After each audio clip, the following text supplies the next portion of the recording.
ತಲಕಾವೇರಿಯಲ್ಲಿ ಹುಟ್ಟಿ ಸಮುದ್ರನ ಬಂಗಾಳಕೊಳ್ಳಿ ಸಮುದ್ರದನ್ನ ಸೇರುತ್ತೆ. ಪ್ರತಿಯೊಂದು ನದಿಗಳಿಗೂ ಅದರದೇ ಆದ ಉಪನದಿಗಳಿರುತ್ತೆ. ಎಲ್ಲರಿಗೂ ನಮಸ್ತೆ, ನಾನು ಶಶಿ. ಯಾರ್ಯಾರು ನಮ್ಮ ಸನಾತನ ಸಂತೆ ಚಾನಲ್ನ ಯೂಟ್ಯೂಬಲ್ಲಿ ನೋಡ್ತಿದ್ರೋ ಸಬ್ಸ್ಕ್ರೈಬ್ ಮಾಡಿ, ಹಾಗೆ ಯಾರ್ಯಾರು ಫೇಸ್ಬುಕ್ಕಲ್ಲಿ ನೋಡ್ತಿದ್ರೋ ಫಾಲೋ ಮಾಡಿ. ಇವತ್ತು ಮಕ್ಕಳಿಗೆ ನಮ್ಮ ರಾಜ್ಯದ ನದಿಗಳನ್ನು ಪರಿಚಯ ಮಾಡಲು ಬಂದಿದ್ದೇನೆ. ಮಕ್ಕಳುಗಳಿಗೆ ಒಂದಿಷ್ಟು ಗೊತ್ತಿರಲಿಲ್ಲ. ಇದು ಯಾವಾಗ ಗೊತ್ತಾಯಿತು ಅಂದರೆ, ನಾನು ಮೊನ್ನೆ ಪ್ರಯಾಗ್ರಾಜ್ ಹೋಗಿದ್ದೆ. ಅದರಲ್ಲಿ ಹೋದವಾಗ ಅಲ್ಲಿ ಗಂಗಾಜಲ ತಂದಿದ್ದನಲ್ಲ, ಆ ವಿಚಾರ ಬಂದವಾಗ ಗಂಗಾಜಲ ಏನು ಶ್ರೇಷ್ಠ ಅಂತ ಬಂದಾಗ ನನಗೂ ನದಿಗಳ ಬಗ್ಗೆ ಹೇಳಬೇಕು ಅನ್ನಿಸ್ತು. ಹಾಗಾಗಿ ಒಂದೊಂದೇ ಒಂದು ಎಪಿಸೋಡ್ ಥರ ಮಾಡಿಬಿಟ್ಟು ಎಲ್ಲಿ ಸೇರ್ತವೆ ಅಂತ ಮಕ್ಕಳುಗಳಿಗೆ ಒಂದೊಂದಾಗಿ ನಾನು ಹೇಳ್ತಾ ಬರ್ತೀನಿ. ಮಕ್ಕಳ, ಇವತ್ತು ನಿಮಗೆ ಕರ್ನಾಟಕದ ನದಿಗಳ ಬಗ್ಗೆ ಹೇಳ್ತೀನಿ. ಓಕೆ, ಇದು ನಿಮಗೆ ಲಾಸ್ಟ್ ಟೈಮ್ ಪ್ರಾಜೆಕ್ಟ್ ವರ್ಕ್ ಮಾಡಿಸಿರೋ ಆದೇಶ ನಿನಗೆ ಅಲ್ವಾ? ಕರ್ನಾಟಕದ ಪ್ರಮುಖ ನದಿಗಳ ಬಗ್ಗೆ ನಿಂಗೆ ಹೇಳ್ಕೊಟ್ಟಿದ್ರು. ಆದರೆ ಅವು ಎಲ್ಲಿ ಹುಟ್ಟಿ ಎಲ್ಲಿ ಸೇರ್ತವೆ ಅನ್ನೋದ್ರ ಬಗ್ಗೆ ನಿನ್ಗೆ ಇವತ್ತು ಹೇಳ್ತೀನಿ. ಅದರಲ್ಲೂ ಇವತ್ತು ಪ್ರಮುಖವಾಗಿ ಒಂದೊಂದೇ ನಿನ್ಗೆ ಹೇಳ್ತಾ ಬರ್ತೀನಿ. ಇವತ್ತು ಕಾವೇರಿ ನದಿ ಬಗ್ಗೆ ಹೇಳ್ತೀನಿ. ಓಕೆನಾ?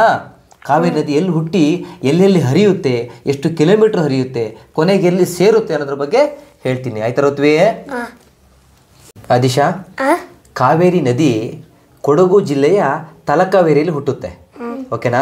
ಕೊಡಗು ಅಂದರೆ ನಮ್ಮ ಮೈಸೂರಿಗೆ ಹೋಗಿದ್ದೀವಲ್ಲ ನಾವು, ಮೈಸೂರಿಂದ ಇನ್ನು ಮುಂದೆ ಬರುತ್ತೆ ಕೊಡಗು ಅಂತ ಬರುತ್ತೆ, ಅಲ್ಲಿ ಹುಟ್ಟುತ್ತೆ. ಅಲ್ಲಿಂದ ಹುಟ್ಟಿ ಎಲ್ಲಿ ಹೋಗುತ್ತೆ ಅಂತ ನಾನು ಹೇಳ್ತೀನಿ. ಹಾಗೆ ಕೊಡಗಿನವ್ರಿಗೆ ಇದೇ ಕುಲದೈವ. ಈಗ ನಮಗೆ ಒಂದೊಂದು ದೇವರು ಇರ್ತಾನೆ ಕುಲದೈವ. ಈಗ ಗುತ್ಯಮ್ಮ, ಚೌಡಮ್ಮ ಅಂತ ನಮ್ಮ ಮನೆ ದೇವರು ಇದೆಯಲ್ಲ, ಹಾಗೆ ಕೊಡಗಿನವ್ರಿಗೆ ಇದೇ ಕುಲದೈವ. ನೀವೊಂದು ಹಾಡು ಕೇಳಿಬೇಕು, ಕೊಡಗಣವೀರ ಅಂತ ಒಂದು ಹಾಡು ನಿಂಗೆ ಒಂದ್ಸಲ ಡ್ಯಾನ್ಸ್ ಮಾಡಿಸಿದ್ರು, ಗೊತ್ತಾ ನಿಮಗೆ? ಹೋದ ವರ್ಷ ಸ್ಕೂಲಲ್ಲಿ ಡ್ಯಾನ್ಸ್ ಮಾಡಿಸಿರ್ಲಾ? ಕೊಡಗು ಡ್ರೆಸ್ ಹಾಕ್ಬಿಟ್ಟು ಪೇಟಾಲ ಹಾಕ್ಬಿಟ್ಟು ಇಲ್ಲಿ ಕತ್ತಿ ಇಟ್ಕೊಳ್ತಾರಲ್ಲ, ಅವರೇ ಕೊಡಗುನವರು.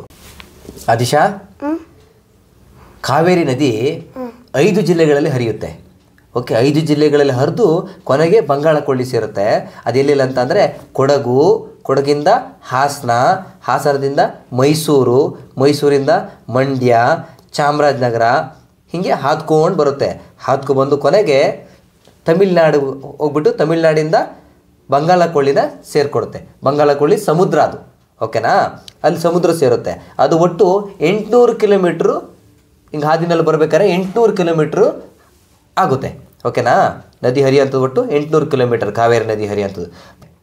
ಓಕೆನಾ? ಈಗ ಫಾರ್ ಎಕ್ಸಾಂಪಲ್ ಇಲ್ಲಿ ನೋಡು, ಇದೊಂದು ನದಿ ಹೋಗ್ತಾ ಇರುತ್ತೆ ಅನ್ಕ. ಓಕೆನಾ? ಇಲ್ಲಿಂದ ನೋಡಿ, ಇಲ್ಲಿ ಕೊಡಗು ಅಲ್ವಾ? ಕೊಡಗಲ್ಲಿ ಹುಟ್ಟು ಇದು ತಲಕಾವೇರಿಯಿಂದ ಕೊಡಗುಗೆ ಬರುತ್ತೆ. ಅಲ್ಲಿಂದ ಹಾಸನಕ್ಕೆ ಬರುತ್ತೆ, ಹಾಸನದಿಂದ ಮೈಸೂರಿಗೆ ಬರುತ್ತೆ, ಮಂಡ್ಯ ಬರುತ್ತೆ, ಚಾಮರಾಜನಗರ ಬರುತ್ತೆ ಅಲ್ವಾ? ಒಟ್ಟಿಗೆ 5 ಜಿಲ್ಲೆಗಳಲ್ಲಿ ಆಯಿತು. ಈ ಒಂದು ಟ್ರಾವೆಲಿಂಗ್ ಎಷ್ಟು? 800 ಕಿಲೋಮೀಟ್ರು.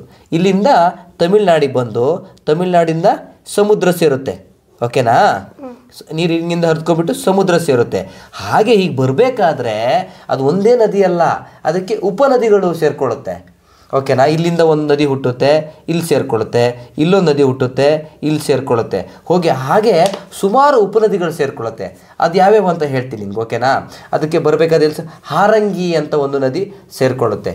ಓಕೆ, ಆಮೇಲೆ ಹೇಮಾವತಿ ನದಿ ಸೇರಿಕೊಳ್ಳುತ್ತೆ, ಆಮೇಲೆ ಕಬಿನಿ ಅಥವಾ ಕಪಿಲ ನದಿ ಸೇರಿಕೊಳ್ಳುತ್ತೆ, ಹಾಗೆ ಲಕ್ಷ್ಮಣ ತೀರ್ಥ ಅಂತ ಒಂದು ನದಿ ಸೇರಿಕೊಳ್ಳುತ್ತೆ, ಶಿಂಷಾ ಅಂತ ಒಂದು ನದಿ ಸೇರಿಕೊಳ್ಳುತ್ತೆ, ಅರ್ಕಾವತಿ ಅಂತ ಒಂದು ನದಿಯಲ್ಲಿ ಸೇರಿಕೊಳ್ಳುತ್ತೆ. ಓಕೆನಾ? ಲೋಕಪಾವನಿ ಅಂತ ಒಂದು ನದಿ. ಇಷ್ಟು ನದಿಗಳು ಸೇರಿಕೊಳ್ಳುತ್ತೆ. ಮೊದಲು ಹುಟ್ಟಬೇಕಾದ್ರೆ ತಲಕಾವೇರಿಲಿ ಹುಟ್ಟುತ್ತೆ, ಬರಬೇಕಾದ್ರೆ ಹಾಗೆ ಎಲ್ಲ ಜಾಯಿಂಟ್ ಆಗಿಬಿಡ್ತವೆ. ಇಲ್ಲಿಂದ ಅಲ್ಲಿಂದ ಎಲ್ಲ ಸೇರಿಬಿಟ್ಟು ಇಷ್ಟು ನದಿಗಳು ಸೇರಿ ಏನು ಮಾಡುತ್ತೆ? ದೊಡ್ಡ ಆಗಿಬಿಡುತ್ತೆ. ಕೊನೆಗೆ ಎಲ್ಲ ಸೇರಿಬಿಟ್ಟು ಸಮುದ್ರಕ್ಕೆ ಸೇರ್ತವೆ. ಅರ್ಥ ಆಯ್ತಾ ನಿಮ್ಗೀಗ? ಅವಾಗ ಎಲ್ಲಿ ಹುಟ್ಟುತ್ತು ಎಲ್ಲಿ ಸೇರುತ್ತೆ ಅಂತ ಗೊತ್ತಾಯ್ತಾ? ಪ್ರತಿಯೊಂದು ನದಿಗಳಿಗೂ ಅದರದೇ ಆದ ಉಪನದಿಗಳಿರುತ್ತೆ. ತಲಕಾವೇರಿಯಲ್ಲಿ ಹುಟ್ಟಿ ಸಮುದ್ರನ ಬಂಗಾಳಕೊಳ್ಳಿ ಸಮುದ್ರದನ್ನ ಸೇರುತ್ತೆ. ಒಟ್ಟಿಗೆ 800 ಕಿಲೋಮೀಟ್ರ್ ಆಗುತ್ತೆ ಅದ್ರ ಜರ್ನಿ. ಈಗ ನೋಡಿ, ಇಲ್ಲಿಂದ ಇಲ್ಲಿಗೆ ಬರೋ ಸಮುದ್ರ ಸೇರ್ಬೇಕಾದ್ರೆ 800 ಕಿಲೋಮೀಟ್ರ್ವರೆಗೂ ಇದೆ ಅದರದ್ದು. ಓಕೆ, ಅರ್ಥ ಆಯ್ತು ಋತ್ವಿ? ನಾಳೆ ಇನ್ನೊಂದು ನದಿದು ಹೇಳ್ತೀನಿ. ಇವತ್ತು ಕಾವೇರಿ ನದಿ ಎಲ್ಲಿ ಹುಟ್ಟಿತು, ಎಲ್ಲಿ ಸೇರ್ತು, ಎಷ್ಟು ಕಿಲೋಮೀಟ್ರ್ ಹೋಯಿತು, ಹಾಗೆ ಅದ್ರ ಉಪನದಿಗಳು ಯಾವ್ಯಾವು ಅಂತ ಗೊತ್ತಾಯ್ತು ನಿಮ್ಗಲ್ವಾ? ಇದಿಷ್ಟು ನದಿಗಳ ಪರಿಚಯ ಅಂತ ಒಂದು ಎಪಿಸೋಡ್ ಮಾಡ್ಕೊಂಡಿದ್ದೀನಿ.